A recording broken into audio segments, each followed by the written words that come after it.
Live from the BBR studios, but recorded. It is Line Locked. We talk about everything racing and a lot of BS. What do you think about that new intro music? I think that's pretty damn cool. Yeah, who would have been able to think of such a cool intro music? Well, we've started the new version of Line Locked here. So We have been gone. Yeah, we've gone about a month now. About a month. We had to take a little bit of time off. We had so much to do to get ready for this race that we're going to talk about here shortly. Yeah, so we've been on about a month hiatus, doing a lot of work on your truck, and when I say a lot of work, it was quite a bit of work. It wasn't in really, I don't know. It was, but it wasn't. But the problem is there's so much math involved. It's time consuming, not so much physical change of the vehicle. Yeah. It just took a lot of time to do. And we've had a lot of people working on it with you, helping you out and getting everything doing. So we appreciate all that help that we've gotten from people. Mm-hmm. The big race that we're talking about is the Tailgate Throwdown in Newport, Arkansas. And it's, this is Sunday, so it's next Saturday, the 27th of April. 6 days away from this release date. Yeah. So we're going to be a lot of trucks. It's trucks only, a lot of trucks down there. And no trunks allowed. Yes, and there's going to be some big names down there. Yeah. A lot of like from the Street Outlaws, that kind of genre where it was first starting and stuff. Some of those guys are going to be down there.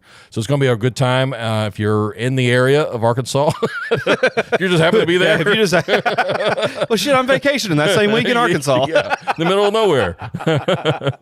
Anyways, come down and say hi to us. Pick up some of the stuff. They got T-shirts for sale and stickers and all that good stuff. It's going to be a great time. The guys putting it on, I cannot say as nice enough stuff about them. Yeah, they're just awesome, and you're going to actually see one of them today. We've talked to him before, Ryan Wing. He'll be on, and we're going to talk a little bit about the Throwdown and a little bit about him. Yeah, absolutely. So we're going to go that way here in a few minutes. One of the big things that's happened to you over the past 2 weeks is you've looked like you got punched in the face. Yeah, so that's another reason we haven't done anything, because I've been out of commission for about almost 2 weeks. I'm still hurting. I still can't open my mouth all the way. I don't know if I should say that. But when I feed myself, I've got to put it up against my teeth and kind of press my teeth up. I got my wisdom teeth out. Thank God. Can I get a round of applause? Is there applause on here? Oh, there might be. We've talked about this before. I had some hurting, and then it took 3 months to get scheduled. They finally pulled them out. And I tell you, that has been, I don't know what was worse, the pain before or after, during. I don't know. I feel pretty decent now, but it's because I've had some beers. Yeah, well there. But the operation itself, the first day wasn't terrible because everything was still numb. Mm-hmm. And then after that, it just it looked like what Logan Paul's going to look like when Mike Tyson gets done with him. It was bad. I'm going to throw a picture up there, but my face, they said I was going to look like a chipmunk. I don't even know if that's even good enough for it. Because it swelled not only just where it was at. I got 2 of them taken out. It swelled up into my eye and then down in my throat. Yeah, it was the whole area. I couldn't believe how swollen. You look more like a zombie. Like the flesh was already starting to rot from the inside out. Well, to be honest with you, I didn't know if it was ever going to go away. And my wife considered divorce papers. Oh, really? She actually came in that morning. She was at work. She came back and looked at me after it swollen real bad one day. She's like, if you would have looked like that when we got together, I wouldn't have married you. I was wondering why I got all those missed calls from her. She's shallow. But no, it was a bad time. It needed to be done. It just sucked. Yeah, it is what it is. Wow. Well, I'm glad you got it done. I don't remember mine being that bad. I had all 4 of mine pulled out once, and I don't ever remember mine being that bad or getting that swollen in my face. But it wasn't great. I don't know why it was so bad for me. I do.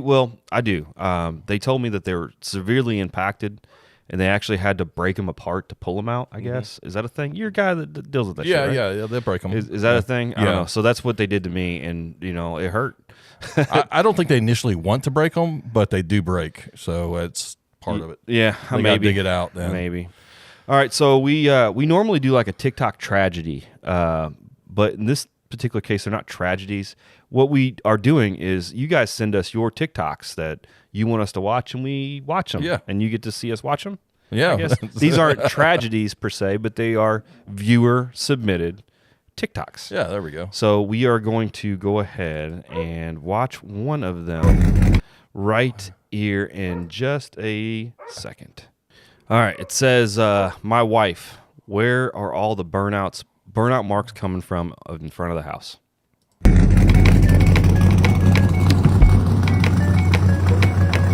I'm making them at night. So if you guys haven't seen Shane Gillis, where'd you get the cheese, Danny? So he's so funny. I recommend you go watch him. John Cena and titties. He is fantastic. Definitely go check him out. So that was one viewer submitted, and here's another. Tell me, what is better than a German girl in German attire with German beer in a German car? A fucking American V8. This sounds good. Yeah. Oh, yeah. All right. It is true, man. There is nothing more more better. pretty sounding than a V8. Nothing better. Yeah. So those were our TikToks. It was that last one was a young lady. She had a beer in her hand. Very pretty. Yeah. Blonde hair. Yeah. Boobies. Boobies. What's better? A V8. V8s, yes. And behind that was just a bunch of cars with V8s doing burnouts. I enjoyed it. I did too. And we enjoy every one that you send to us. We watch them all. And if we don't respond to you, it's just because we're busy. But we do watch everything, and we do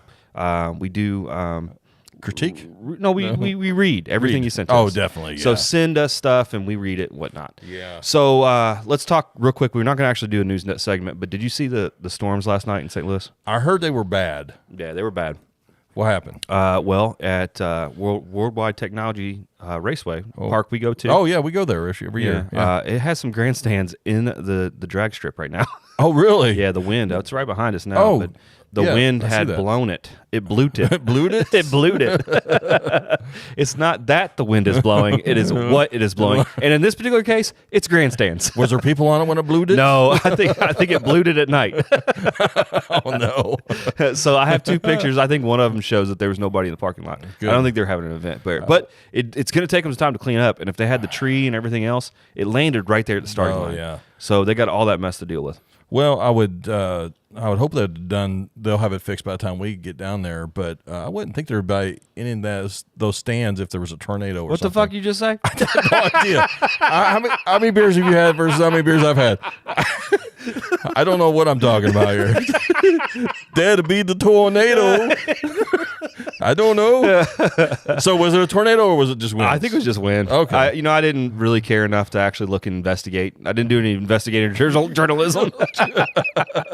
I just saw some pictures of that. The wind blew it. The blew it down. It blew it over. Okay. All right, man. So the next thing, it's not news, but we want to talk about it again. The drag racing bracket race bonanza. We're doing it. We have an invite code. It'll be in the link below. If you like drag racing, you're going to watch it anyway. You might as well do a bracket. It's fun. Yeah. And you'll be going against us and others. So do that. It's going to be cool. Just like the March Madness bracket, but just Every drag week. racing. Basically, the top fuel, the funny car, and the pro stock and the motorcycles if they're racing those races. Yep. We've learned a lot from doing it for the last few races. It's pretty fun. I love it because he has to remind me, you got your bracket done. Yeah. This is like 10:30 in the morning on a Sunday. Yeah, that's the only thing. You have a limited amount of time to set your bracket because it's between qualifying and round one. So usually it's Saturday night to Sunday morning before they start E1. And I actually ran into a situation this last week where I got mine done like 5 minutes before they actually started racing, and they took it. So yeah, it was good. So it's a good time. Yeah. All right, so we're going to take a break, and the first guest we're going to have is Ryan Wing. He is the promoter of the Tailgate Throwdown and an awesome guy. So, and right after that, we're going to have Chip Cox. He's kind of like my nemesis, I guess you'd say. Tormentor, my goater. The Green Goblin. Yeah, he's all those things. Both of them are great interviews. So after the break, we'll talk to Ryan, and then right after that, Chip. All right, man. All right, man. We're back with our good friend Ryan Wing. Ryan Wing. Yeah, right. Yeah, come on. I was Come pulling your on. thing there, man. How you doing, Ryan? Oh, dude, I am. I'm perfect, man. I'm perfect. We're on the brink of mass chaos in a drag strip with nothing but trucks. So I can't be any much better unless I was sitting there right then and there waiting for it to go down. When this releases a week after, we'll know the winners. Yeah, we will know the winners. Yeah, because it'll be next Sunday. So this is coming out on the 21st of April, and the race is when? 26th, we got some testing and grudge, and then 27th is the main event. Yeah. So let's go back a little bit. We had you on back, I believe it was in February, right? So we're on there. Somewhere around there. Yeah, somewhere in February. And we decided we like what you were doing. We liked your energy, and we wanted to get on board. So we put up a little bit of money, not very much, probably not nearly enough, really. Yeah. And we decided to kind of try to sponsor the class, try to get some money going anyway. And I think we did a good job with that because there's a lot of people that came in similar to our kind of cause, and we stirred the pot a little bit. And I think it's going to be a great event. And with you guys, obviously it's not just you. And I've met some more people since we've talked that is definitely that what is Chad Square Body Stuff guy. Yeah. He's made trophies for it. He's done a lot too. And then you've done a lot with getting these t-shirts. Chris has done a lot. It's just everybody's trying to put their little whatever they can in on this thing. Trying to make it successful. Yeah, man. We're real excited about it. It's a great thing, and I think it's got a lot of potential in the future too. Yep. So I mean, it's when we first started talking to you, it seemed big. But now it's so much bigger. It's grown so much more. Yeah. All these other people are getting involved from all these different states. And where are they coming from? I heard there was some coming from California, Michigan. Yeah, we got California, Michigan, Oklahoma, Kansas, the very bottom of Florida, of course, Arkansas, Missouri. Wow. Yeah, one guy, the guy from Florida, his name's Jonathan Morgan. He's bringing a square body, and he's going to be. I think he's going to have the smallest cubic inch engine there. I've been seeing that 302 cubic inch, something like that. At 292 cubic. 292. Okay. Yeah. Wow. Yeah. Yeah, and he's coming for.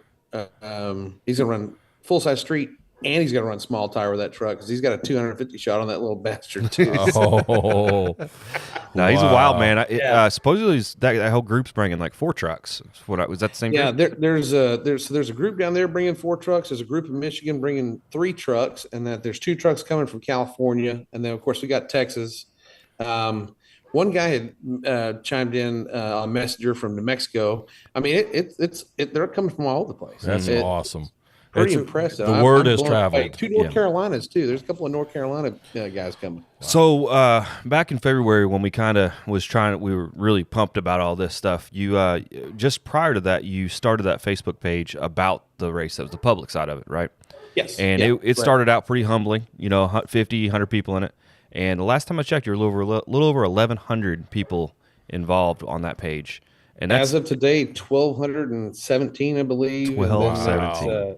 There's another 400 that are following it, but haven't hit the follow button, but they're interacting or something. I don't know. I'm trying to figure out that whole stuff. Did you have any clue that it was going to be as big as it is?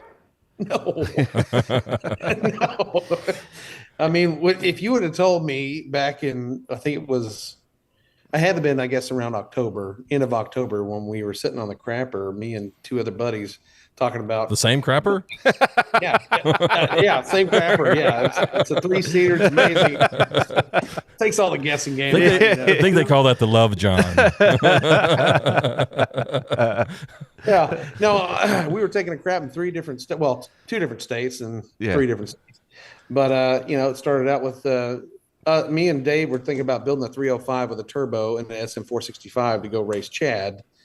And then we were going to meet somewhere in the middle to do it. And then it just spawned into this. And we didn't build the truck, but we built this instead. So, And you got a pretty sweet little truck that you've been building. You just now started testing on the street, right? You started driving around, I should say. Yeah. I did. Had a little bit of a brake problem. I got some brake stuff that came in yesterday. So you're not the only one. I'm still dealing with my shit. Dude, what is up with that, man? All I did was narrow the rear end. Let the brakes go out. Yeah. All I did was let mine set for 6 months while I worked on the front.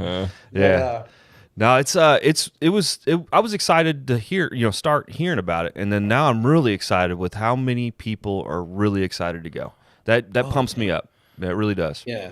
Well, it's like anything else, man. You got to plant a seed, and then it takes a village to make something great. Yeah. And between Chad, between Dave, between Tim Saws, and you guys, and Chip and Thomas, everybody and Sean Settles, everybody getting behind it, and then helping. I mean, Chris, what you did helping us with the design and everything, and helping. I mean, that's amazing. Yeah. I was honored. I was honored to do it. Yeah. It was a good time, and it just adds a little professionalism to it. Makes people want to look at it and go, "Hey, this is going to be a cool event." It's better than what you did with crayons. But you just go ahead and put that on the shelf. Yeah, well, like I said, I used to be a connoisseur of the Photoshop game, and I have not upped my skill set. Yeah. Well, you got the sympathy vote, so we were like, we'll go ahead and help him out a little bit. No, the design turned out really cool. The T-shirts looked really cool. I liked how you did the. I guess it's called it's not grayscale, but it's multicolor, but it's not. It's called halftoning on T-shirts. Halftoning, but originally we were going to try to do this more budget friendly and do just 2 colors. But Ryan was like, let's add one more color in there to pop it. And sure enough, we did that, and it turned out great, I think. Yeah. So, and I actually ended up having to add a 4th color too, just to make it. yeah, right. It's one of those things where when we started it, obviously this was just an idea, and then I didn't have a lot of money to throw at it because I'm throwing all my money at my toys and 100% kid stuff, and so but when we decided we were going to make shirts and stuff, I was like, we're going to make it to where it is the nicest shirt that we can possibly produce without breaking ourselves, and then so we got a really quality shirt, and then we wanted the artwork to be really good, and I didn't want to do the iron-on stuff. The iron-on stuff works. But, I like for my YouTube channel, I have some iron-on shirts. They're okay. But I wanted a silk screen, and I wanted to be something when somebody's going to spend good quality, hard-earned money with this. I wanted a good quality shirt. And what I always like about the T-shirts is, especially because, I know you changed it a little bit and you just put 2024 on there. And, if you're going to be at every one of these, because I know there's going to be more in the future, because this is already a success already. Yeah. You have one from every year, and you can say, "Hey, I was there. I drove my truck in that competition." OG. The original. That's it. So there's 2 schools of thought. There's 2 schools of thought there. Our league that we run in, they do not put numbers on it. Yeah. And the reason they do that is because they can sell the shirt later. Yeah. So it's two schools of thought, I guess. I like the idea of having a number on there. The only downside to it is the cost of it is you're going to have to sell them then, and then you may be holding on to them for a little while. Yeah, or sell them at cost afterwards, after the fact. Or something. Whatever. I think Ryan's already selling them at cost for the most part. He may even be taking a loss on them. I went back and forth on the 2024 thing. We originally had the date on there. I was like, no, we got to get that off. And I told him that, but I told in passing, and he didn't, so I went back to him and was like, hey, let's take the date off. You guys do want to leave 2024 on it? And I was like, yeah. I was like, you know what? Let's do it, because I tell you what I did. I used to go to the show every year. They used to be up in Denton, where I used to live, and it was called the Pistons and Paint. And it started out as a very small show. It was a pre-1963 show. It's a lot of rat rods, custom stuff. I'm big into the chop top, nose decked French, all that kind of stuff. I mean, I like it all, fast stuff and slow stuff. And so we went to that first one, I think in 2008, and there was like 30 cars there. And they sell posters, and then they sold shirts. And on the shirt, it had, established 2001, then it had the numerical Roman numeral for each year. And so I have every shirt and every poster from 2008 all the way up until I think the last time I went was in 2016 or 17. That's cool. And I used to have them lying on the top of my garage. I'm like, I'm just going to keep lying in the garage. Yes, absolutely. That makes it cool, because you were like, I was there. Yeah, so I don't do it with shirts because I can't afford shirts. But what I do is whenever we go to these big races and they have your truck, you have to have like an entry placard on the window. It's like a little decal. I leave those bitches on there. They're just all the way across my windshield. At this point, it's getting a little bit hard to see. It's like a little sun visor. Exactly. Was that Ricky Bobby? The sticker is dangerous. But I do love Big Newton. Yeah, that's exactly what it looks like, man.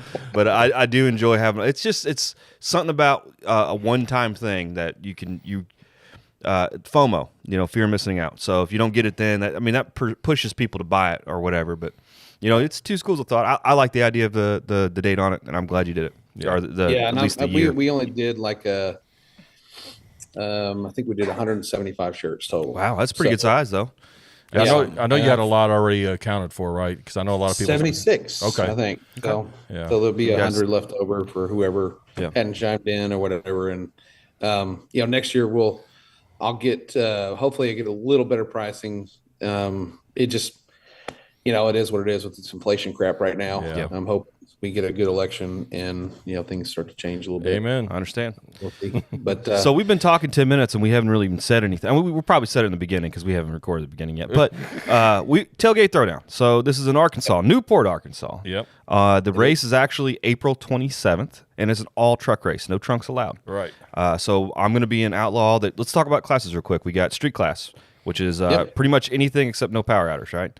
yeah, full size street is pretty much anything goes, no power adders. It must be a street truck, meaning it needs to have glass in it. It needs to have steel where the steel's supposed to be. It's got a cowl hood on it, or if you have a roll cage and you got a Lex handbag glass, we're cool with that.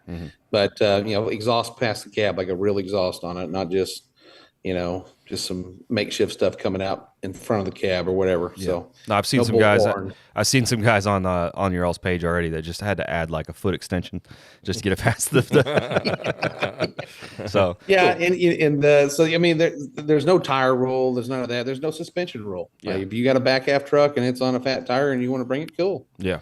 Yep. But there's no power adder. No so power. Then we got a mini street class, which is the same rules, just applies to mini trucks, S10s. Things of that nature, or El Caminos, and I put El Caminos in there, and I've been kind of kicked around on that. But the way I see it is this: El Camino, yes, is it a little bit heavier than an S10? That's yes, G-body. But it's not that much heavier. Back in my day, I raced a lot, and I raced S10s. I know what those things weigh.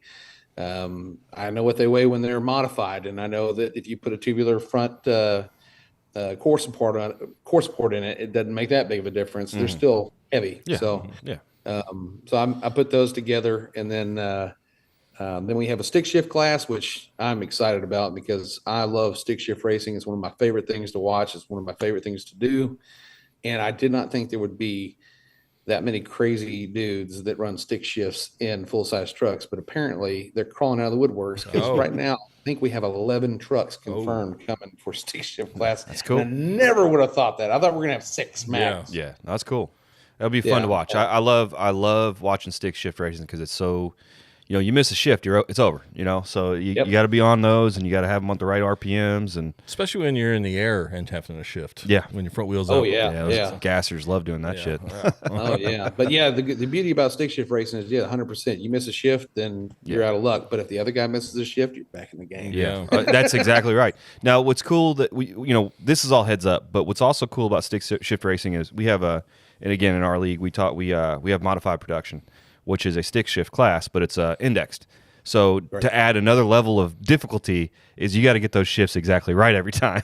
That's all of it is cool as hell. Yeah. So on that class though, you don't have to have you can have like a Linko, right? Is it correct? You have to have an H pattern? Okay. H pattern. All right. Yep. So it has to be gated. No face plates. Yeah. Okay. So it's got to be a real deal. Real deal one. All right. Well, good old man. I hope you got a tighter gate than that guy because Chad, he's in it with an SM465. He's basically going to race a dump truck trailer. Yeah. I'm surprised he didn't use an Eaton 10-speed out of a semi truck. To be honest with you, I don't think we haven't discussed that. The only way you can make this harder is to put a 10-speed in it. Yeah.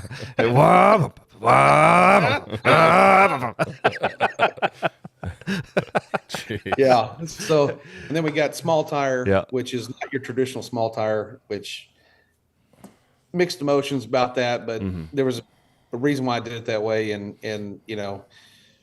it's because there's a lot of guys that were coming that don't have trucks that are as fast as yours or as fast as Chip's truck, but they don't really fit in a full-size street class because they got bull horns, so we had to create our own small tire class of sorts for them. So the beauty of being a promoter is you get to decide these things. So don't let anybody, put it over your head. Obviously, we've talked about it once or twice before. I mean, I think the turnout on that class would probably be a little bit better if you decided to not stick to the stock suspension, but it's your class to decide how you're going to run it.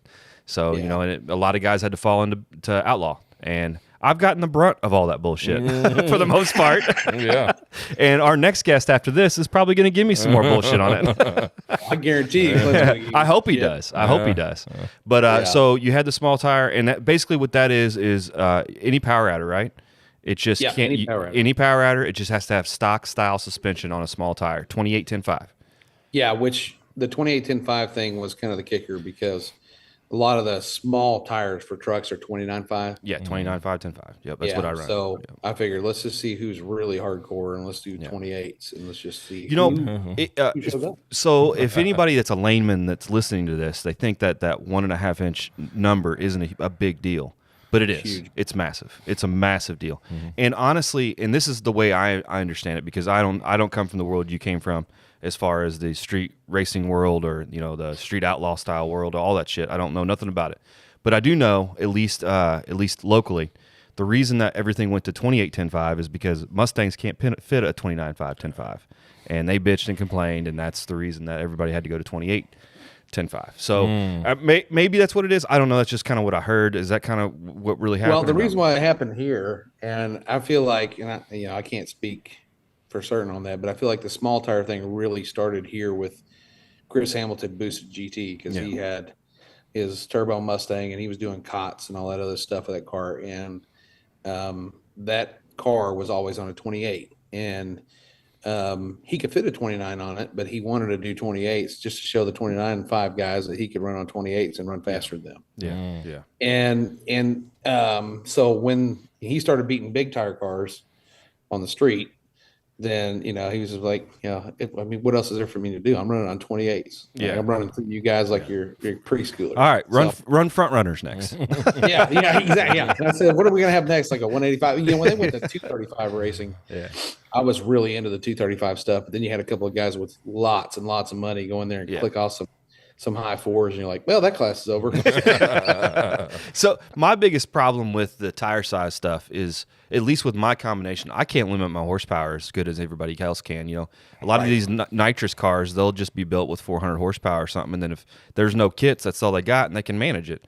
Mine, I'm limited to like the least amount of horsepower I can make is like 900. So if I'm coming off the line with that, there's no way I can do that with a small tire on a shitty track. So it is what it is, but. Nonetheless, because the way the rules kind of fell, a lot went to Outlaw. So first of all, small tire, what kind of car count do you think you're going to find in there? I'm thinking right now we have 20 trucks. 20, that's pretty damn good. That's not bad at all. It's a good competition. Just going off of messages and people that have chimed in. Of course, my dog wants to bark. Yeah, of course. Ours do too. I'm thinking we're around 20. I think we're around 20 trucks in that class, and if we may be at 22, but it just depends. There's two guys that are on the fence. They're waiting on a couple of things, and their trucks are together. They're just waiting on a couple of things that are supposed to come in. Well, they should have come in at the end of this past week. So, or this week here. So we're on Friday, aren't we? God, I don't even know what day it is, man. I've been turning around backwards. Yeah. So they're supposed to have some stuff coming in today. So hopefully they get their stuff together and can join, because I would like to see that class have at least 25 trucks in it. I think that's doable. Oh, 100%. Yeah. Like I said, let's go to the flip. The next size is going to be Outlaw, which is by definition just run what you brought. No tire size, no nothing, just whatever you got, whatever you can make go down the track. That's you, right? Yep. So, and I don't know anywhere in what I just said that a tire size was mentioned. But because the rules were as they are, a bunch of those small tire guys got pushed into big tire, or what I call big tire, which would be Outlaw. And I feel for them. It sucks because, I'm literally have got 4 of those small tires on the back of my truck. Yes. Yeah, exactly. So I get it, but on the flip side, it's like, why be disadvantaged just because everybody else is? I don't know. Well, it is what it is. I'll tell you my theory behind that, why I didn't do anything with that. Because I miss the old school days, the way we used to race around here. And guys like Hamilton, he used to go around poking at all the big tire guys. And he wanted big tire guys to come and race him. So the way I see it is like, instead of a lot of these races are designed to favor certain people, certain who have certain statures on, social media and things of that nature. And I didn't want to do that. So I was like, you know what? Let's see if we can get some big tire trucks to come out of the woodwork. And let's see if we got some guys with small tires that think that, hey, I can smack a big tire truck around. I don't care. Yeah. And because I love that clash, right? Yeah. No, I'm so excited about it because I'm going to be 100% honest with you. I really don't have a shot. I mean, the only reason I say that, I mean, I'm still going to talk shit. Don't get me wrong, but the biggest problem is, for one, I'm going untested. My first time down the track with these big tires will be at Newport, Arkansas, because I don't have time, and my local track is flooded right now.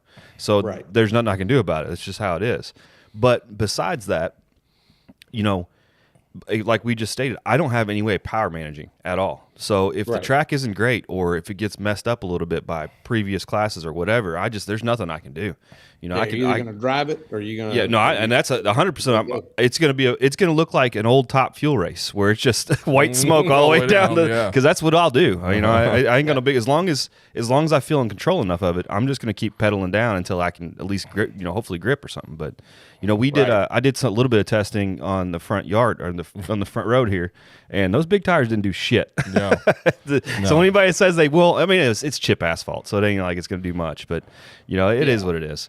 I'm excited, man. Big tires are just as hard as small tires. Oh, 100%. There's a learning curve with either way you go, and you know as well as I do, when you get a big tire vehicle, and if it gets a little bit loose, you are at the mercy of where that rear end is pointing. Yes, 100%. A lot of different ways. Yeah, yep. And a small tire vehicle, there is a lot more forgiving. There. A lot more forgiving. The issue with the big tire is when you roll the tire over, if you're going sideways a bit and you roll the tire over and it hits, it's probably in the wall or in the other lane. I mean, you got to be really careful about what you're doing. You know, tire shake is a whole nother ball game. And I have had some serious tire shake with a small tire, which most people have never experienced, because it just doesn't happen that often. But the way, as hard as I run that truck, that small tire, I would shake the shit. I mean, every time I would go down, I'd have to, when I come back, I'd have to check everything. There would be wires and shit.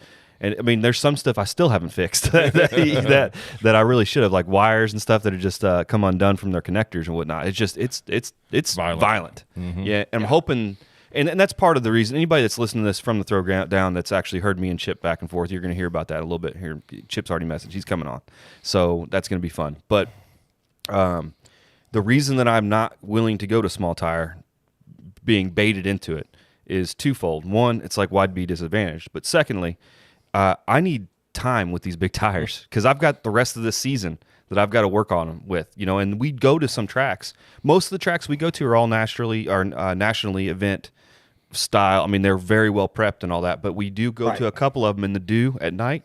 That Newport would be a great example of what I need to do to get down it. So I need to take that data. I mean, it is what it is, guys.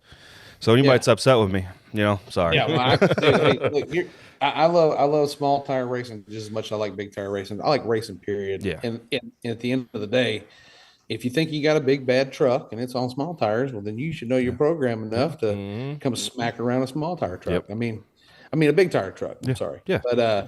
But if you don't know, you know, then that big tire guy's got an advantage on you in some ways. You know? Some ways. In some ways they do. And particularly if somebody has a lot of time on them. If a guy like me that has 0 time on him, I would be just as deadly with a small tire right now on that same track, only because I'm still going to deal with the same issues, because I don't know where I need to be, the anti-squat needs to be. I don't know where the shocks need to be. I'm basically setting it up neutral and then figuring out which direction I need to go. And that usually takes, when I'm setting up suspension, it usually takes me about, 5 to 6 laps, good 100-foot hits in order to figure out what the launch needs. That's just how it is. But this race, I don't have that ability. And there's going to be a lot of guys that are at an event. Local guys are going to have the advantage. Oh, 100%. Yeah.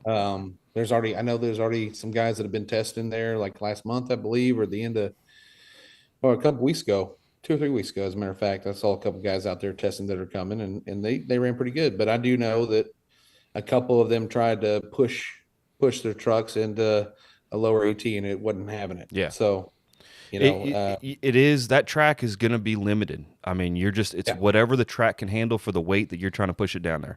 At some point, it doesn't matter how good your geometry is, how good your setup is. This track will not tolerate any faster than this has the ability to do. And that's, concrete was poured in 1940. Yeah. So and expansion joints every 30 feet. I mean, it's going to be a fun race, boys. Yeah, absolutely. Yeah. All right. And you know, I didn't want to do a true no prep. That was my thing. I like no prep racing, but I didn't want to do a true no prep. But couldn't afford a really, really nice facility to have, you know, guys out there with Zambonis cleaning and spraying.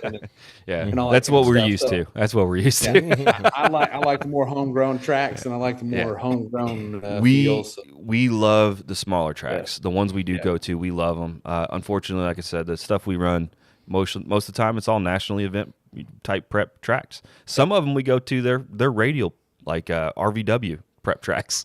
So I mean, they're serious, real deal tracks. Yeah.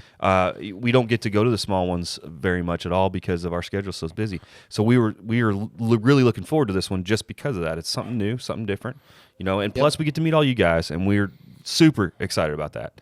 It'll be a lot of fun. That's my biggest thing about this whole deal. It's just the people so far. I mean, everybody who's chimed in has been absolutely awesome, and you know, I know that you know, we've prefaced it quite a bit that, hey, this is our first one. We're going to learn some woes. You know, we're going to get our takeaways. We're going to learn from them. We're going to improve on that from here, because this isn't going to be the last one. This is just the start of something. Yes, that's going to grow. Well, and I've already got an idea for next year. There's probably going to be 7 or 8 classes next year. We're going to definitely be doing a 3-day deal. Yeah, and we may even, instead of chip draw, we may do qualifying for some of it and have a bump spot. Okay. I'd like to see a quick 16. I like that style racing. I mean, you got to be able to get in the field. That to me, it makes it even more fun. There's no ducks. Yeah, there's no ducks. Everybody's there to do something, and so, you know, we're definitely the modern truck situation. Something I didn't address because when we started this deal, everybody had old trucks, and I wasn't. You know, and then I watch Cletus every night, and I'm like, still not ringing a bell. But I've had a few guys with all-wheel drive trucks try to chime in and want to get in, and you know, then they're not running a 28-10-5. They're running a 17 1150, 28 1150 drag quick time stuff, right? And you know, we had to tell them, you know, unfortunately they're going to Outlaw because you know, I'm not going to have guys drive from all over thinking that they got to have a 28-10-5 tire, and then I let this guy, even though they measure the same. Yeah. That's just an argument not worth having, and this is supposed to be a good time. I don't want to turn it into a bad time. And those guys that I had to turn away, they were totally cool with it. They were really nice about it. They're like, hey, I get it. I tell you, I have so much respect for you for what you're doing and trying to be honest to what you're trying to start and what you originally started the rules with. It's really easy to create all this stuff and then start bending them here and there to try to appease people. And I'm really glad that you've stuck to your guns on a lot of this stuff and you know, kept it to where you had envisioned. So it takes a lot of effort to do that. Yeah, I appreciate that, man. That's one of the things that, you know, when I used to stick shift race, we had certain rules for some of the classes that I ran in, and they were always getting bent. You know, we'd have 18 cars in the field, and they go, hey, this other guy wants to run with you, but he's not exactly, you know, he kind of fits the rules, but not, you know. And then everybody vote, and everybody feel like, oh man, the more the merrier. And then that guy would run the class, and you're like, man, you know, like, you know, but you know, racing's racing, right? It is. If you're not getting beat by somebody, you're not being challenged. Yeah, 100%. And you don't get better unless you're getting beat. I get that, but you know, it's just one of those things where I just want to stick to the guns, and you know, if we don't have a place for you this time, then I'm going to do my best to try to have a place for you next time. Cool. And if that means we got to run the program a little bit longer, add another day or two, then that's what we'll do. I mean, because a weekend, let's face it, if we could have done 2, you know, like a 3-day deal this time, we would have done it.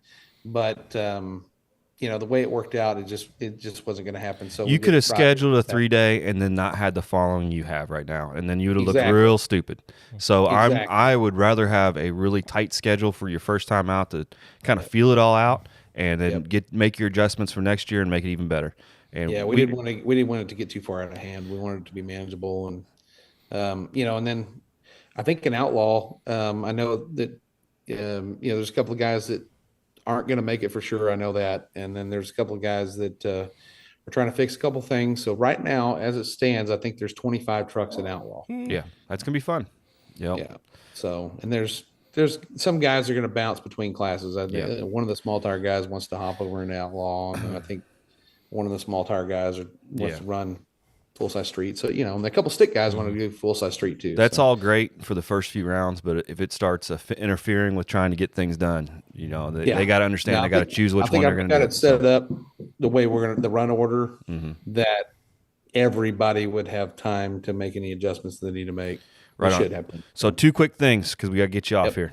First, weather is a concern because it's coming right up. We're looking at it. It's sunny all week, but there's a chance of stuff later on in the week. When are you going to make a decision? What is your criteria for such decision? So on and so forth. And do we have a rain date yet? Et cetera, et cetera.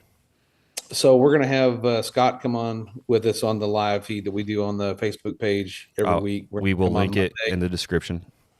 Yeah, and we'll be talking about just some tidy up stuff. You know, hey, what to expect when you get to the track. You know, make sure you got at least pants if you're in a slow truck and a helmet. You know, if you're in a faster truck, you know, as they get faster, you should know what you need to have with you. If you don't, then, you know, I don't know what to tell you, but we'll go over all that kind of stuff. But we'll probably touch on that as well, because where this track is located, I'm told that weather can change on a dime. I'm not going to wait till the last minute in hopes that it gives us everything we want to see on the radar. So if it looks like by Tuesday that the rain chances are increasing, we're going to make the call probably early Wednesday. If it looks like they are significantly decreasing, then I'm going to probably wait till midday on Wednesday. And if they are still decreasing, then we're going to take the chance. If they are not decreasing or they are increasing, we're going to call it. As far as a rain out date's concerned, do not have a rain out date yet. We will put one together. I'll probably talk to Scott about it this weekend just in case, so we can kind of get something together. I don't want to do it in the dead heat of the summer, because I'm sure Arkansas is just like Texas. It's a freaking brutal mess. And but it's going to be dependent upon what his schedule looks like and what we have available. So we'll do the best we can. I know that everybody's made plans. I've got an RV I've already paid for that. I just read today that if I have to cancel it, I just lost $700. So,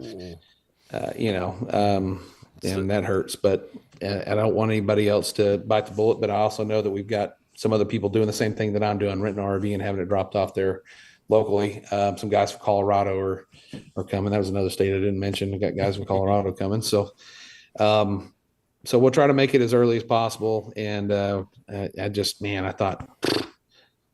thought for sure. I did so much research when I picked that date. And I talked to so many people in Arkansas that run those tracks, and they say, man, that weekend is typically 70 to 74 degrees. Humidity is low, and it's good weather. Yep. I'm like, okay, historically. Yep. And sure enough.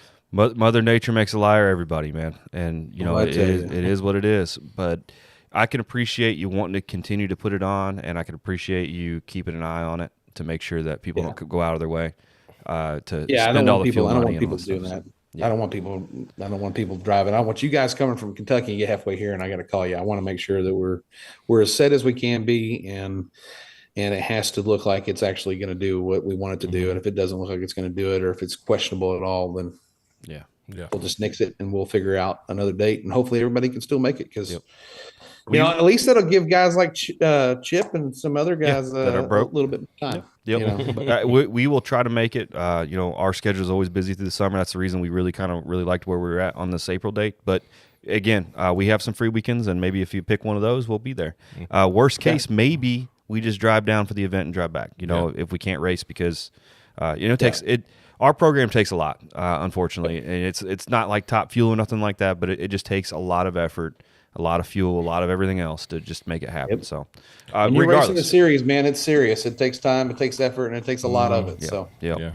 Ryan, we can't thank you enough, I should say, for coming on, and we can't thank you enough for putting this race on to give my truck somewhere to go and race against other trucks, because there's only one other truck I get to race on a routine basis, so this will be fun. Yeah, absolutely. Well, I can't thank you guys enough for your support, and I can't thank you guys enough for all the help you've given, and of course for sponsoring the event. Yep. So, my hat's off to you, gentlemen. You're taking a risk on me, and we're going to do what we can to make it as badass as we can. So, real quick, on this platform that you're watching this on, if you're watching it on YouTube, where can they find you? Best place to find me right now is on the Tailgate Throwdown public page on Facebook. Okay. I have a YouTube channel, but I've been trying to get my truck together and do this. So I haven't really been putting much out there about it. And we're growing a good following on Facebook. So we're just going to try to keep that rolling. So anything and everything will be on there. If you are planning on coming, stay glued to that page, because again, Monday, Scott will be on talking about the specifics of things to expect.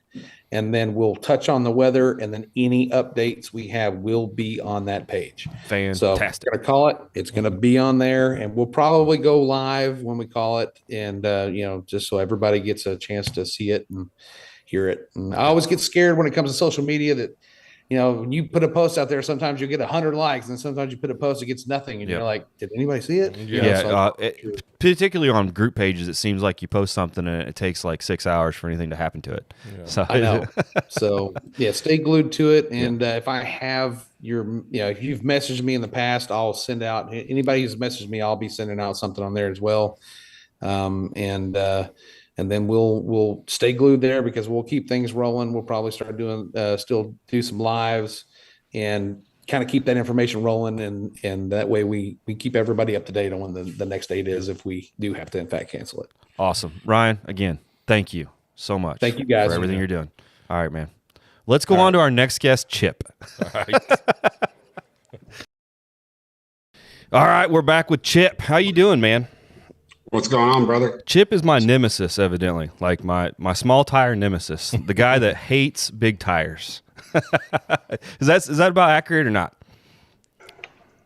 No, I don't hate big tires. But when everybody else is on small tires, it's like, well, do I want to kick a puppy? Yeah. Kick a bunch of puppies, or do I just want to let them drop and everybody else? Being upset with me is like being upset with me because I'm eating a donut and you're on a diet, brother. You know what I mean? I mean, you can't be too upset with me. It's the tire that I got on there. Now, granted, I could probably, because I didn't know that you could even put a smaller tire on that. Chip told me that he's able to put you got a 14 wide? Oh, yeah. 14 wide. He's put that 10.5 on a 14 wide. Wow. I don't all the time. That's crazy. Wow. I didn't know that was a possible thing. So does that bead locks on them? You'd have to do double bead lock. I was gonna have to say. Y'all not double bead? No, I'm double bead. Yeah.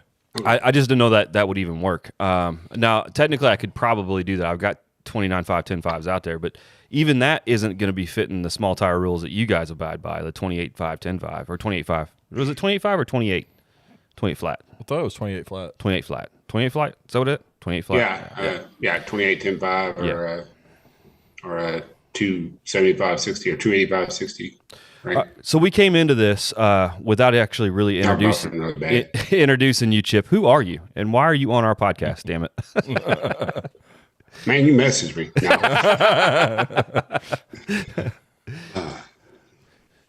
Man, I started out. I had a car called the Mistress before Sean Wilhoit's Mistress. I'll just throw that out there right now. Yeah. But no, me and him have some good. We used to talk shit because we both had the same name. Yeah. Anyway, raced all my life, probably since I was 17 on streets. And just as you make more money, your toys get bigger, more expensive, and you still stay broke. Oh, yeah. Doesn't matter how much money you make, you're going to spend all of it. Yep. Yeah. I do. I'm very successful. Yeah. Successfully being financially irresponsible. The CEO of no money. I've lost a couple wives to it. Yeah. Met my wife at the drag strip, so I knew she was a keeper. Yeah, that's right. You got to find them there if you want to keep them, I guess. Right. Oh, yeah. She's got a 17 2SS that she loves we got drag packs for her, and she loves to take it out and run it down there. She's a redhead. She's a poor sportsman. Checks all the boxes. She's awful. She'll come back so mad if she did something wrong. Yeah. So, but I had a 67 Camaro, and it just got bigger and bigger. We did a bunch of racing with it. We were real successful with that program. I wrecked it. Same track that I first raced on back in the 90s or late 80s. And decided I needed to take a break because I was trying to keep up with the Joneses with everybody, and kind of get sucked into that lifestyle real easy. Mm-hmm. So anyway, we'd done a Street Outlaw 2, and we were just trying to keep up. I had had myself so dug deep in debt that finally, after I wrecked it, it was kind of a wake-up call because I was going to spend a lot of money to fix that car. So I sold it and bought a Corvette for a little while. Thought I was done with racing. So I had me a little Z06 for a little bit, and then I found myself out the track. You know what? This ain't going to work. So we sold it, and I traded back. I got this truck, and it was just going to be a streeter. It had AC in it when I first got it. Had a stock 454, but it was just a driver. It wasn't nothing. It had worn out suspension. It bounced up and down the road. But about 6 months, and I went to a street race up in Oklahoma, and I lost to like a 8 or 9 second Mustang street car, and that was it. It got torn apart, and it went through one of. It used to be a twin turbo motor. It's been a big block, another big block. It's gone through so many transformations over the past 8 years. So that's about my racing in a nutshell. Gotcha. Now, what you're racing now and what you're bringing to the Throwdown is what a 60s style truck. What year is that? 66. 66 green. 66. Green C10 truck. Two-tone, right? Two-tone green truck.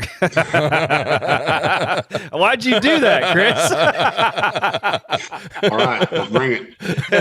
It's two-tone in the wrong way, but you're getting that fixed. That's it's a beautiful truck. Yeah, I do a lot of paint and body work, and greens are tough. They are fucking tough to get matched I can up. tell you painted your red one. Yeah. Yeah, hey, the sun painted that one. That's actually honest to God. That's honest to God. It's original patina. So it just sat outside. Yeah, sat outside and I put clear on it. But nonetheless, it is your truck is beautiful. I mean, it really is. It's a show car more than it is a race car from the pictures I've seen. Is it like that in person as well, or is it, have its flaws? Yeah, I get asked why I race it because it's so pretty, especially no prep race it. Yeah, but yeah. It's a 10-footer. I mean, 10. That's good. That's good. It's a 10-footer. It's got we paint it, we touch it up every year, and it's had a couple bumps and bruises inside the trailer, and it gets all nicks. I had a motor out of a truck you probably heard of called Moonshine, not Thomas Huggins Moonshiner, but Moonshine. Okay. He blew a motor during his burnout. And I was sitting back behind the water box. I bet I was back. I was the next one up, but I was still sitting back. And it threw a bolt into my fiberglass bumper. That's one of the reasons why I get a new bumper. That poor bumper's just been the hell of that. The old one was. And I threw a bolt, imprinted itself into my fiberglass bumper, and then somehow bounced off, hit a track truck to the left. I thought that everything threw a rod. Wow. It hit my truck so hard. I tell you, and people love just being right up there on the starting line, and they don't realize that like the most dangerous place as far as the burnout is really, really dangerous on. It's hard on the motor. It's really hard on the motor, and then the launch the most dangerous part of at least blowing up. Most things happen right there on the starting line. They do on the big end on top fuel stuff, but the stuff we deal with usually, if you're blowing it up, you're doing it right there on the two-step. For the most part. So those, I just don't know. I don't understand why there's got to be 400 fucking people standing around cars. It's so, and that could be coming from my background of firemen and looking at risk prevention and everything. But I just don't understand it. I don't know. And that sounds like that movie. What was that? What About Polly or something? Anyway, he was like a risk preventive person where he calculated risk all day. Yeah. But yeah, I tell my wife and people with me, like, these cars all these days, they have bullhorns or the zoomies. If something goes wrong up north of that top motor, I mean, it's coming out one of those pipes. Yeah. And I tell them, just turn your head. If you're going to be there, just don't. I'd rather you not be in that immediate zone of those pipes. Whenever I tell people, like, if I have some, we run a YouTube channel, obviously, and we have people film for us. And I always tell them to stand, 45-degree angle of the back tire. I feel like it's probably going to be your safest bet. Anything that explodes is going to go straight out from where the motor's at. And then you're avoiding anything coming off the tire because rocks and shit, man, they hit people all the time. Cars behind them. That's dangerous as well. So it's crazy. But let's touch a little bit on the reason I wanted to bring you on, because you were on a live last week that was I wasn't able to attend. I had a messed up mouth. More where that came from, man. Yeah. It seemed like you're a little upset that I'm still on the big tire, and you're goating me still. You just still trying to take up for your small tire friends that are going to be there? Dude, you buffered for about a good solid 5 to 7 seconds just now. Okay. Didn't even hear the question. Oh, okay. I was just asking. I didn't. Okay, I was just asking if you're still goating me to try to save your small tire friends. Oh, no, I think I feel like a little small truck. I actually noticed this other truck. I was trying to do some research on this other truck. Was asking how many he was wanting to get a Outlaw count. Mm-hmm. Oh, that one, the Frankenstein truck. Yeah, it's a bad dude. That's why I was like, somebody's. I don't care if he watches it or not. He's just wanting to count how many people there and how much money it's going to bring. Yeah. That's usually what happens. I've watched the count of the class grow, and there's more and more of these other trucks coming.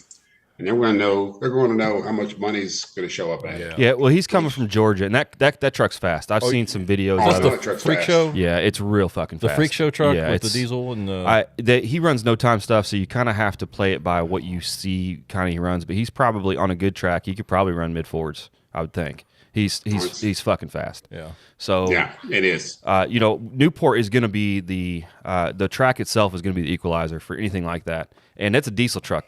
Is that correct? It's a diesel truck. So I don't know that it will work well in that environment, but it might because he's running no prep stuff and he's making it work. So I don't know. I know it's fucking fast and it's scary. I know. So it runs. I think he does primarily small tire stuff too. Yeah, the videos I've seen, they were definitely not small tire. They're probably, they weren't as big as my stuff, but they were at least 14s, pretty wide tires. So isn't that about the time you start developing brake problems? Yeah. Yeah. It's about, as soon as he posted, I was like, shit, my brakes don't work.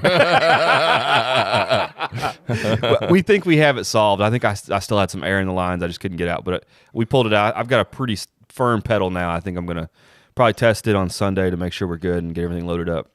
But no, there's a lot of cars. And if he shows up, he's going to be a contender.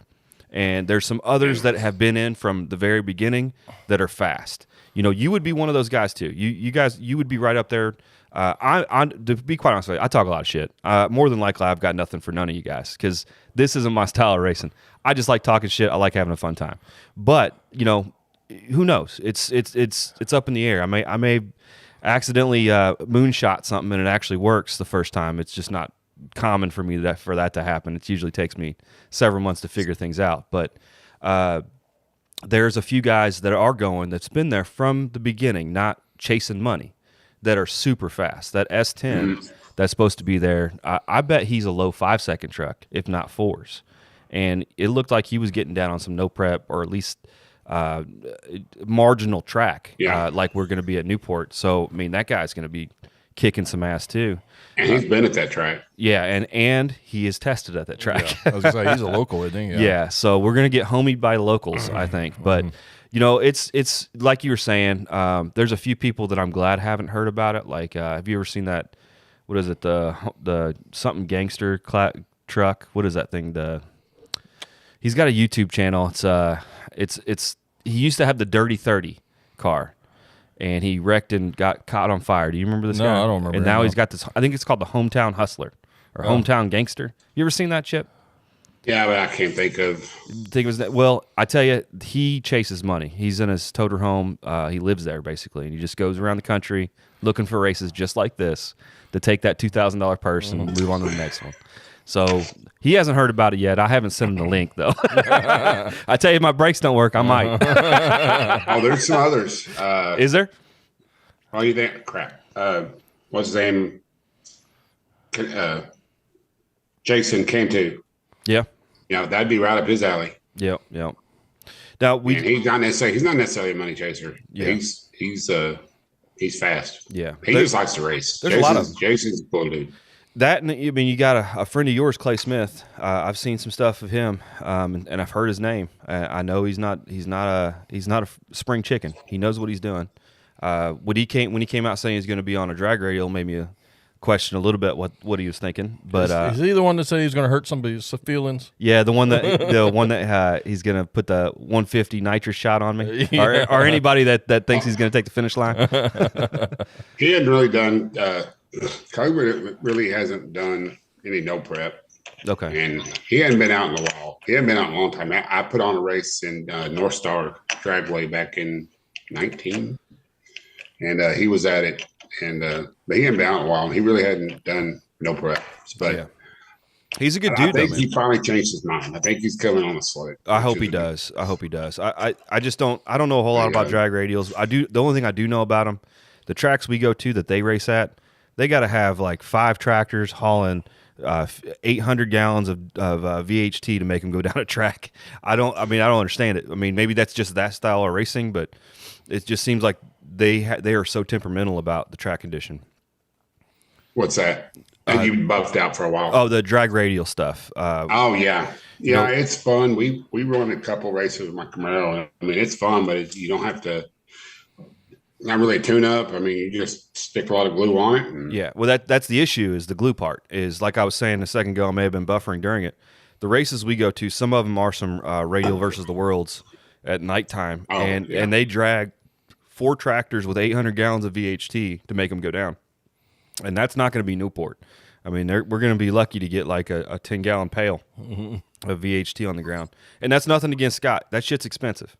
To get a track prepped for an actual drag radial track prep that's expensive. I mean, you're putting gallons and gallons and gallons down to get it to work. But when he came out and said he was going to do that, I was like, I don't know. Good luck to him. I mean, I'm sure there's guys that can figure it out. Especially the all-wheel drive guys. They run those drag radials, and that's their bread and butter. They want a little bit of tire slip too, though. So right. Yeah. What's he doing? Either 60 or 100 foot? They said 100 foot. I think is what kind of the good thing about my truck is it's either going to go or not. Mine's set up. It's not. I don't want to say temperamental, but it's set up for a track. So if it gets off the line, I'm gone. It's just that initial hit. If I can tune that, is my issue. 100 foot would be fine with me. The rest of the track I can deal with. Unless, that's true. That's this much. Yeah. Well, it's actually wider. It's further beyond the screen can provide. My screen. Here, let me back up here. Something like that. Fuck that up. Yeah. But like we were talking with Ryan earlier, and he's right. That a big tire has its own problems. If you wad that bitch up, or if you go a little bit sideways and wrinkle it, it's not as forgiving down track as a small tire. That's something I've got to learn as well, because this is my first big tire. Hoorah! I've always ran 29.5, 10.5. So this is. Have you really? Yeah, this is the first time I'm with big tire. The only reason I'm going there is our style racing that we race is it's better to be over tired and underpowered so you can meet indexes, so you're consistent. I buy into, and I think it's a lot of fun what you do. You talk shit, you goat people into the tire size, because that's the equalizer. That's a lot of fun. I could. That's cool. I love it. It's just the style we race in currently. It's kind of dictated that we have to run the bigger tire, the better, basically. Well, and I guess it's mine. I've got a signal booster in here, but for some reason I keep buff out every few minutes. And it's no big deal. So I apologize, but our racing is fun. I used to race on big tires on my Camaro, wheelie bars, the whole 9 yards. And it's fun. I think we quit doing big tire when big tire got out of control. And if you didn't have a $1 million program, you weren't competitive. So I think when I had a wreck, I was already on small tires then, but small tire was just getting more competitive, and big tire was not reachable. Yeah. Well, had a lot of that's in every single heads up class there is. Sure. That's just how it is. Absolutely. Yeah. So that's the reason we've pigeonholed our life into index racing. We like it better than bracket, only because it's a little bit more challenging than bracket. I don't want to say it's a bracket guys because they think it's different, and I don't disagree. There's 2 sides of that coin, but we enjoy bracket racing because it's data driven. We have to go out there and decide the tune-up for the car for the race, versus the bracket guys get to be able to go out there and decide the number on the side of the car for for the race, if that makes any sense. You're we racing like yourself. Yeah, we like that style racing just because it's not always the money that wins. It's really how good you are on the line, how good you finish line drive, yada yada yada. Yeah, This is our first heads up race ever, I think. Yeah. I've never ran a heads up race, so this is just a lot of fun to me. It's a rush, dude. You're like I said, it can be expensive. It can mean obviously blowing motors. Yeah. You don't know what I don't give two shits if you run a 540 or 538. Yeah. You know, whichever gets to the finish line first. Yeah. Yeah. And just you're staying in it, or you're. Yeah. It don't matter what you run. You don't have to worry about beating yourself. Right. You know, I've seen too many races, or been to many races where you have a car, you have a 540 index. You got cars that actually really run 490s or 50s. And you can hear them feathering, you can hear them pedaling. And I've never been down with that stuff. Yeah, no, I get it. It's different. The only reason we do it is because we can't afford to run the heads up stuff. We just can't do it. You know, I can't either. I know, but you're spending. We've talked on Facebook a few times when you've had some motor trouble recently, and I just told him. I told you need to be more financially irresponsible. Is all it is. And you know, we are too. It's just like I said, we found something that we can at least obtain affordability. Right. Now, we haven't won any of these races yet, but we've been making strides and getting better. Whereas this heads up stuff, and as you know, it just gets out of control crazy fast. Oh yeah. You know, there's just nothing. Money. There you go. Money. That's with that truck too. Yeah. Oh yeah, I've got a few of these. Yeah. We need you to send us some pictures of that so we can put it on during we're talking here. Whenever you buffer out, we'll just slam a picture of Gap on there, so you can't see your face do this number. You know what's funny is that race right here. We won $5,000. Wow! I blew my motor in the finals. Yeah, new motor, 6,500. Yeah, to fix the cylinder. Yeah. Jeez, but. I burned up number one. It's the same one that I've had issues with a couple of times. Yeah. I think we're gonna have it fixed this time though. That's good. Yeah, I hope you do. I really hope. I'm hoping this. For one, I kind of hope the race gets off when it does, because we don't know if we have the dates off, if they have to rain date it. But if they do have to rain date it, we're going to try to make it. At a minimum, we're going to try to make it down to Texas at some point, because I want to put I want to put a hurting on you.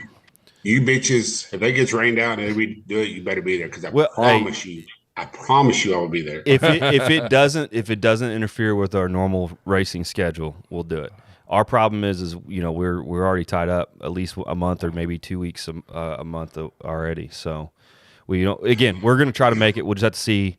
The biggest thing is like I said, we're hoping it gets off this weekend. I know it sucks for you because your stuff's broke. But you know, we already have these days scheduled, so it is what it is. We hate it. It's okay. Yeah, we hate it for you. But I tell you what, I'll let you in the winner circle photo if you want. You know, that's up to you. It's up to you. I'll even let you hold on the money for just a little bit, just so you can just feel a little it. bit. Mm-hmm. If you need it. I don't think you're taking it home, brother. That big old. Yeah. The big old blower just gonna spin them. You're gonna lose to a small tire, and it's gonna go viral. Yeah, it probably is. Yeah, well, I already told Ryan it's going to look like an old Top Fuel race. It's just going to be white smoke all the way down. Hey, just don't lift. Yeah, in front. Smoke them all the way. Well, you know, the thing is, like I've said to you, and I told Ryan earlier, I literally cannot make less than 900 horsepower and have anything on the back end to do anything with it. You know, you're so limited on how much horsepower you can pull out before you start hurting the motor. Because once you start going negative degrees of timing to try to pull power out, it starts hurting stuff. So, you know, at 28 degrees, if I pull 28 degrees out, I'm only pulling about 2 to 250 horsepower out of the motor. And that's just, sometimes it's not enough to launch. So, traction control. What is it going to do? Pull up more timing? You know what I mean? Right. So and the other part that's bad for me is I'm mechanical fuel injection. So the only thing I can really change there is pills and maybe some bypasses. But I can't even tell a computer to give it less fuel or more fuel, or because in the past I've been able to pull some horsepower out by just drowning it in fuel. But that's bad. Yeah, you got to change the oil right afterwards. But I tell you, if it wins the race, I don't give a shit. You know, I got stacks of oil. Oh, there it is. It's Gaptizer.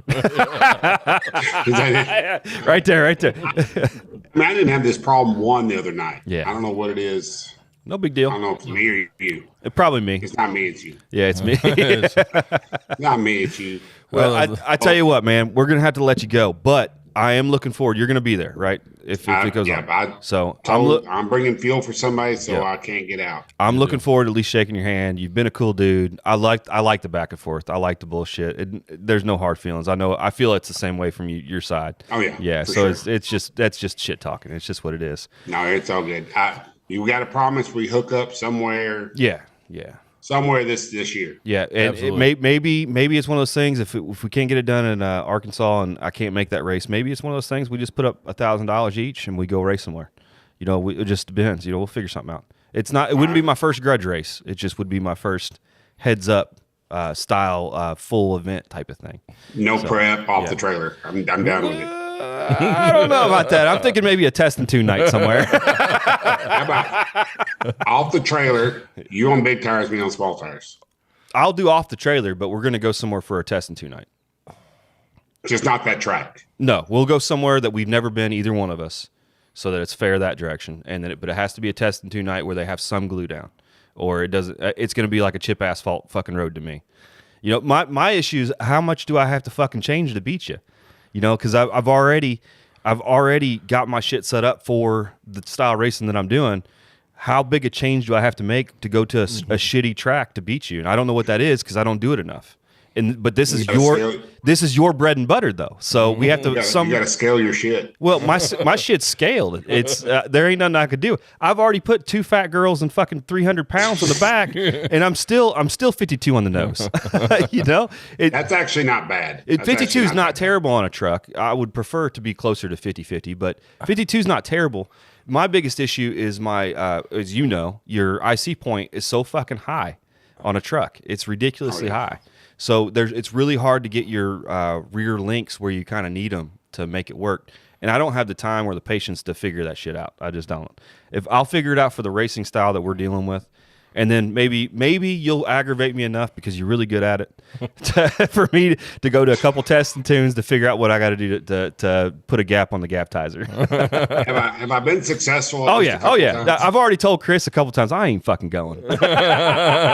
He's gonna be pissed if I win this shit. All I'm gonna hear is it's because you had big tires. No, I swear I won't do that. But if you don't show up and you bitch out because of brakes, I've already fixed the brakes. No, brakes are good. No, brakes are good. I'll say you were scared of freaking Stein. No, I ain't scared of losing. I just don't want to lose my shit because I break it. No, we figured that out. I think it was just some more air in the lines we just couldn't get out initially, and we got it out since when it set a couple days. We were able to get it out. But I feel like I got a good hard pedal. We'll drink some beers. Yep. And I'll be sulking and. Hey, I'll tell you what. The first time we started up the warming up, I'll let you sit in it. Let me take it down the track. Show you how a real man does it. Huh? Yeah, you can be in the bed of the truck if you want. No, I ain't pulling the JJ. Yeah. Man, it was fun talking with you, Chip. We'll catch up with you. All right, man. Take care. Sounds good, brother. All right, see y'all next weekend. All right, see you, buddy. Woo, Chip. Why'd you do it to me, buddy? Why'd you be so mean? I almost had to call my mom. Say, Chip's being mean to me. He's a good guy. He is. I really enjoy him. And the thing is like when people see people talk shit online, they get all in their feelings about it. Like, like he's going to be so upset. Yeah. Dude, I've been a fireman 17 years. There's very little that you can upset me with. Yeah. And that's what I told Chip anyway. And then Chris knows the same thing. He's a grown man. You know, we make fun of each other and shit. And it's fun. You know, it's not a big deal. Giving each other. So shit if you want to give us shit, there's an email right above us, right here. You know, just put it in there. Send us an email. Talk shit to us. We don't care. Yeah. What we're actually gonna do right now is people talking shit. so this instead of viewer mail, we'll just say shit mail or shit mail. Well, hey, I got 3 pieces of mail actually. Going back, well, actually over a month now since episode 22. We apologize, guys. Yeah, we had Todd and Jenny on who were go-kart racers. Yes, that was an awesome. That was been one of my favorite interviews. Yeah, they were and great. we're hoping to have them on again after the season starts and see how they're doing, and see how Jenny's doing since it's her first year. But Drake Kitlift 7073 said absolute legends in Todd and Jenny. Please have them back on. And they were both great. Yeah, we will definitely. And on episode 22 also, that same one, 1320 Quick says that photo segment with the firemen and the female drivers, ha ha ha ha. If you were watching that and you didn't get it, they had Cory did the video editing and he had Todd and himself on the left side of the screen and me and Jenny on the right side of the screen. It was labeled female drivers. So if you're only listening to us, we appreciate that. But if you want like the full effect, you should probably watch us on YouTube. Because I usually add some dumb things like that. Yeah, and while we're talking about that, you can see us on YouTube at Blood Brothers Racing, or actually it's Blood Brothers Garage on YouTube, and all the Line Lock segments are on there. And we're talking about maybe actually making a Line Locked YouTube channel that you can go directly to there in the future to do that. And lastly, going back to episode 21, where we had Dina Parisi, the female pro mod also driver. A great episode. Yes, she was a figure skater turned pro mod driver. Travis, aka Toad Lininger, 3923, said you forgot to ask her about the whole spicy meatball name, and she actually emailed us the answer. She says, when I'm not racing, I love to watch it online in the chat bleachers, as we call them. One race, there was a troll invading our chat bleachers. My account was actually my real name, so I changed it to Spicy Meatball. No intention behind it, but it was just to be incognito to the troll. Well, completely by accident, it stuck, and the fans have been calling her Spicy Meatball from that day on. Well, that you couldn't have done a better one, because you are a spicy meatball. Yeah, I mean, That's you had a lot of energy with her. That was a great interview. Yeah. And we're really looking forward to seeing you get back on the track here soon. Hopefully you got your test results and everything done correctly. Absolutely. And, if you need that EKG, hit me up, Dina. I'll send you something. All right, guys. Well, again, Blood Brothers Racing on YouTube. Get us on the YouTube video portion of the Line Lock podcast, or you can go to any of the podcast spots like Apple and Google, not Google anymore. No, Google got shut down. Yeah, Spotify, all those guys. Not the search engine, just the podcast. Just the podcast part of it. Yeah, they're part of YouTube now. Yeah. And also, like we mentioned, linelockedpodcast@gmail.com. That's going to get us email to us, and we can answer any of your questions, or you can just give us shit like we just talked about. Also, give us shit, please. It's too much fun. Anyways, my name is Chris, and I'm Cory, and we are Line Locked. I love the new intro. See you guys.